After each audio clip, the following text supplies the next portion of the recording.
A famous Nobel laureate warns us that the James Webb telescope has just discovered something strange about the universe, and we may not even be ready for the changes to come.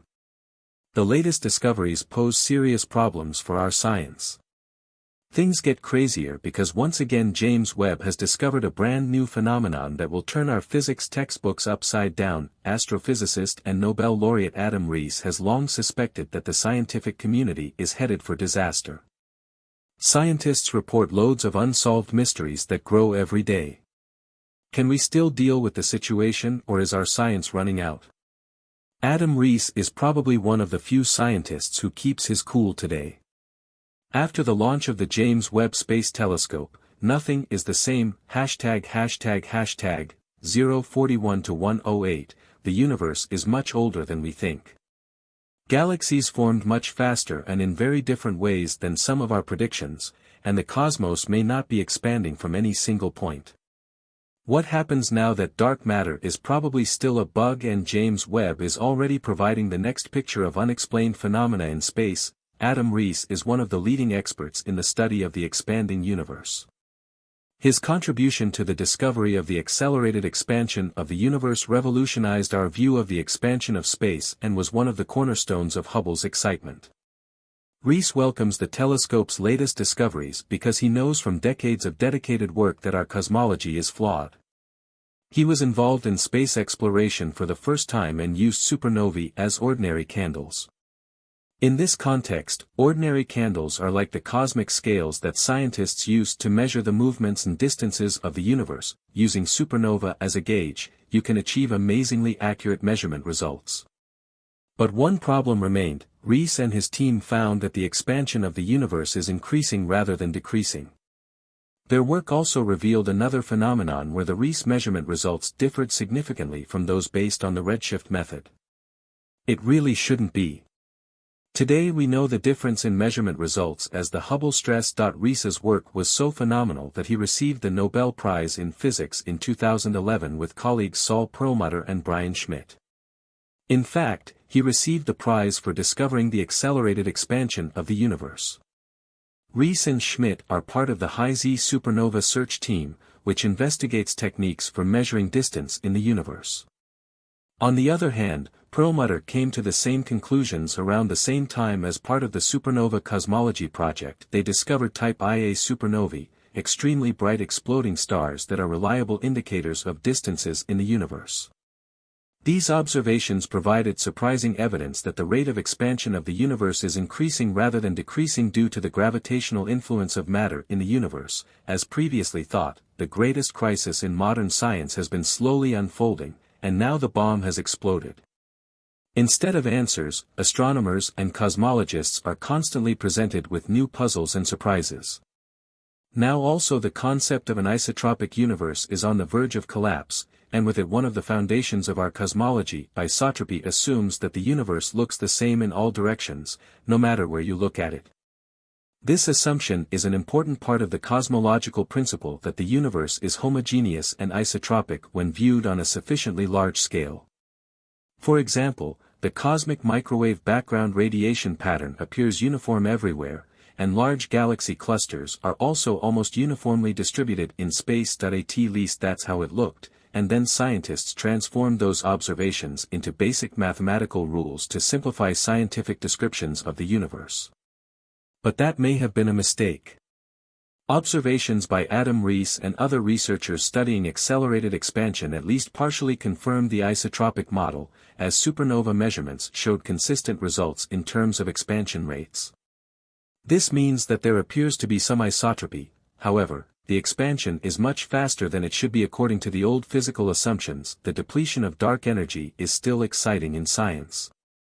To understand the new mystery of cosmology, we need to take a closer look at dark energy. The exact nature of this energy is not yet known, but its existence and properties are crucial to understanding how and why the universe expands isotropically, and why scientists have arrived at the current standard model of cosmology. Dark energy is a hypothetical form of energy that can exist throughout the universe and will probably play a central role in the current theory of the expansion of the universe. It is thought to be the driving force behind the accelerated expansion of the universe as it works against gravity. It repels the cosmos. According to current cosmological theory, dark energy accounts for about 68% of the total energy content of the universe. You can already see the problem here. Scientists blame almost 70% of the universe's energy processes on energy that has never been proven to exist.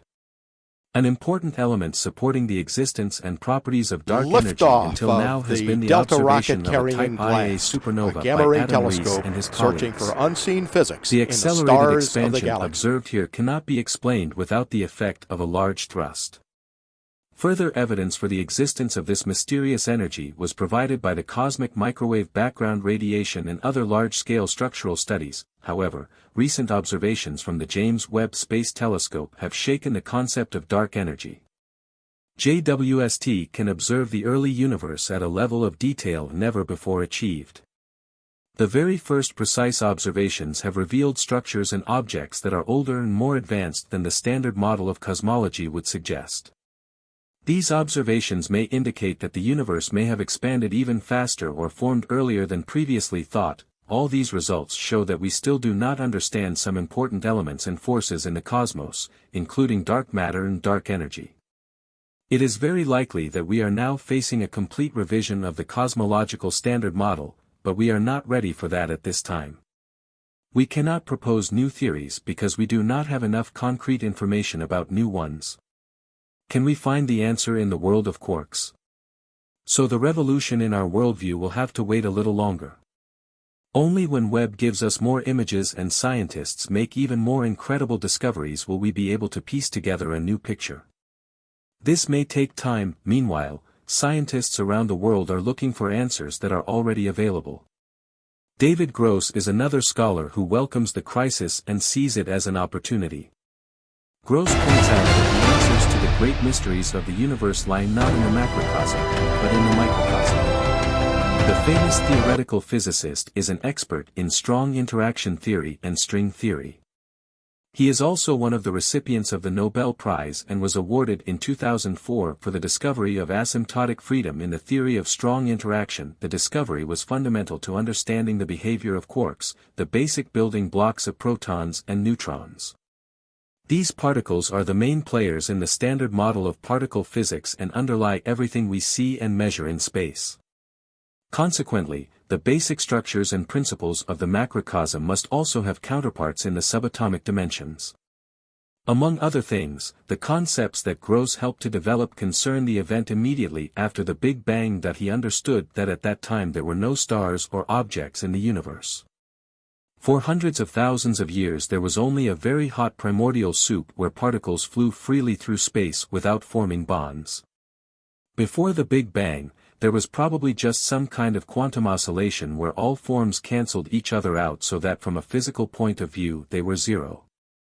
With the Big Bang, this quantum oscillation was interrupted, and particles full of charges and forces flew out into otherwise empty space. These particles later became stars, galaxies, planets and life forms like us humans.